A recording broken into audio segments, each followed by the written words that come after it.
Welcome to the structural analysis class. So in the last class we have started our new unit, that is soil mechanics. So we have seen how the soils are originated, how the soils are formed, and then different types of soil, and then we discuss different properties of soil which are important for us to understand the soil's behavior, starting with specific gravity and then porosity, void ratio. All these things we have seen in details. Then we have seen the three-phase diagram of soil also. Soil mass is nothing but a composed of solid soil and water and some portion of air also. So that we call it three-phase diagram of soil, that we have seen in the last class in details. So from the three-phase diagram we have derived different properties of soil, which was porosity, void ratio, then specific gravity, relative density. All these parameters we have seen in details.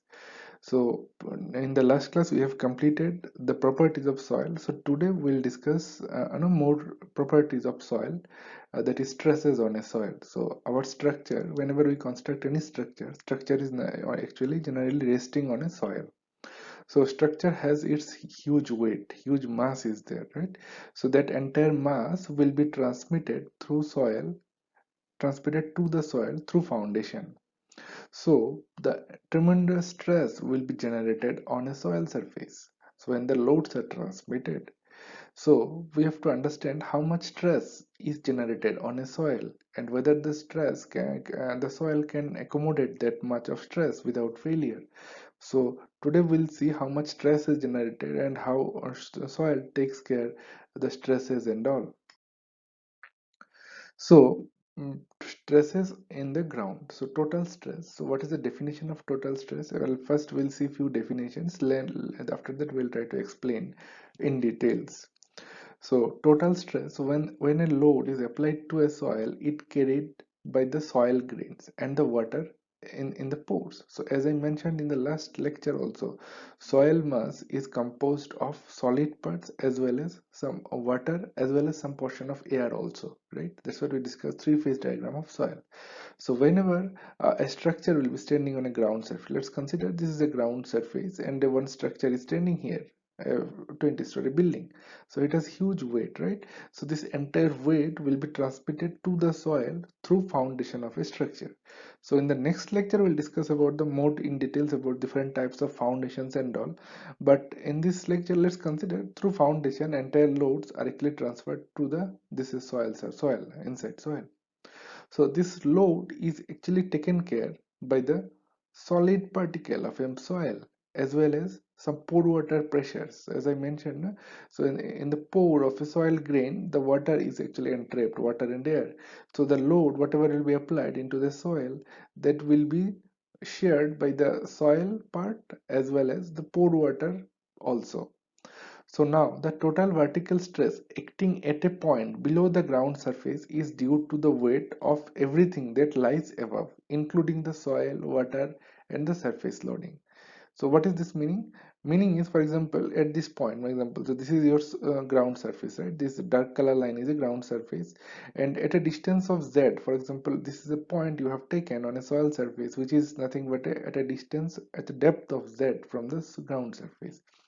So that point will experience the load of the structure, whatever structure will be light above that structure's load, as well as the soil, whatever soil will be there up to z level, right? It also has some weight, so that weight also acting downwards, right? So whenever we go below the ground surface, the stresses will increase in a soil.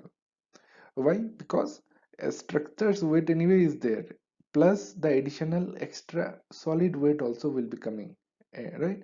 So that's why at any particular point, if you consider this point, how much will be the stress? Stress will be the load coming from the entire structure plus the soil above that point. So that we call it total stress, thus increase with the depth and the unit weight. So total stress, if you find out what is the stress at that point, then it will be increased compared to this point, because we are going below. So when you go further below, the total stress will increase. Now if if there is a water body in a soil, So in that case, what will happen? Maybe consider a pond or a lake. What will happen? At the bottom part you have water. So the stress at particular point will be the weight of the soil as well as the weight of the water also. Right. So that's what we call total vertical stress at any point at Z. We denote it sigma V equal to gamma into Z. What is gamma? Gamma is nothing but unit weight of a soil. So we know in the last class we have discussed how to calculate, even in the experiments also we have seen how to calculate the unit weight, the bulk density of a soil. So once you know the unit weight of a particular type of soil, just unit weight multiplied by Z, that is the depth where you want to find it out. So if you multiply it, you will get what is the total stress at that point, sigma V. So this is the expression for that.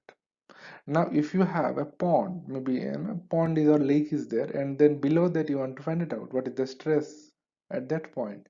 So in that case, total stress sigma V will be equal to nothing but first will be the uh, weight of the soil, whatever soil is there from here to here, whatever is the soil, that is sigma is the unit weight of a soil multiplied by the depth of soil, which is nothing but Z, plus we have water also, right? Inside the lake means we have water load also, that will be gamma W into ZW. ZW is nothing but depth of a water, and gamma W is the unit weight of a water. That is also standard, we can directly employ the value. So now, then what is effective stress then? So in the last slide, whatever we have seen, that is the total stress of a soil. So now, as we discussed in the earlier lectures also, the soil, inside the soil grain, the waters are entrapped. See, these are the waters, these blue colors are actually waters are entrapped. Even in some soil, it may be less quantity, in some soil, it may be more quantity. But anyway, water will be there inside the soil grain. So that soil grain water, this water, pore water we call it. So this pore water will sometimes create a pressure which is maybe in opposite. So Pascal's law you have studied maybe in a physics 11 or 12 standard class, you have studied the Pascal's law. So what is Pascal's law? Pascal's law is, for example, if you apply a pressure into a water body, so body will body will apply the load or pressure in all directions, right? That we call it Pascal's law. So as per the Pascal's law, when the pressure is applied into a water, so that pressure will be distributed in all the directions by the water, right? In all directions, and magnitude also will be same, right? So total pressure, so whatever structure will be there, that is on the ground surface, right? Ground surface is here, and the total stress is acting. Total stress we have seen in the last class, or all the last lecture slide. So all the loads are acting, total stresses. So this pore water is now under pressure, right? So this pressure will be exerted in all directions on a soil. So some pressure will be applied in the vertical direction also. So because of pore water pressure, the effective stress will be reduced, right? Because stress is acting downward, this is total stress is acting downward, but because of pore water, that pressure will be in some portion, it will be acting upward also, right? Because of the nature of water, because of Pascal's law also, the some portion of the pore water pressure will be acting upward. So net pressure, or net pressure we call it effective stress, or net stress is we call it effective stress. Effective stress will be total stress which is acting downward minus the pore water pressure which is acting upward, right? So pore water pressure is that the pressure of water in the pore of a soil is called pore water pressure, right? So each this is a pore, all soil grains are there, in between water is trapped, right? So this water is exerting some pressure into the nearby soil, so that pressure we call it pore water pressure. So in pore water pressure in is acting upward direction, you can see here, right? So that's why the total stress now effective stress will be total stress minus pore water pressure, because pore water pressure is acting upward whereas total stress is acting downward. So that's what you have seen, this one. So the sigma bar is nothing but effective stress is equal to total stress minus pore water pressure. So now pore water pressure depends on few more things. What are these? One is depth below the water table. So how much depth is there below the water table, that much water will be entrapped. If this location is above the water table, then the water pressure may not be sufficient. It may be less amount of water may be trapped. But if this portion of a soil is below the water table, then the water will be more stored in the pore, so more pore water pressure will be there. Similarly, the condition of seepage flow. Now, if some drainage is there nearby the soil, then what will happen? If you apply a force, whatever water is entrapped here, this will be simply drained off to the nearest location. Then water is actually came out. So because of that, pore water pressure will be again decreasing. So all these things are actually depends on the effective stress of a soil. So effective stress of a soil is nothing but total stress minus pore water pressure. Okay, again, pore water pressure depends on few other parameters. One is depth of water table. If water table is very high at top level, then what will happen? So more pore water pressure will be generated, which affects the effective stress. Similarly, if the seepage flow, if it has good seepage flow, then what will happen? Water will simply go out from the soil. So pore water pressure won't be developing much. So these are the parameters which affects the effective stress. Now all the so that's what we have seen this formula. So sigma bar is nothing but effective stress, which is nothing but total stress minus pore water pressure. So now, what is shear strength of a soil? So soil consists of individual particles that can slide and roll relatively one another.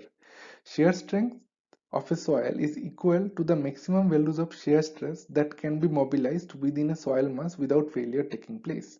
So what is the meaning? Already we know what is the shear strength of a solid. So when we done the structural analysis part, there we have discussed shear force. So that shear force was the shear strength in a solid or in a beam or column, whatever we discussed that time. But now we are discussing shear stress of a soil. So the soil also exhibits some shear stress. So that value also we have to understand how much is the maximum shear stress capacity of a particular type of soil.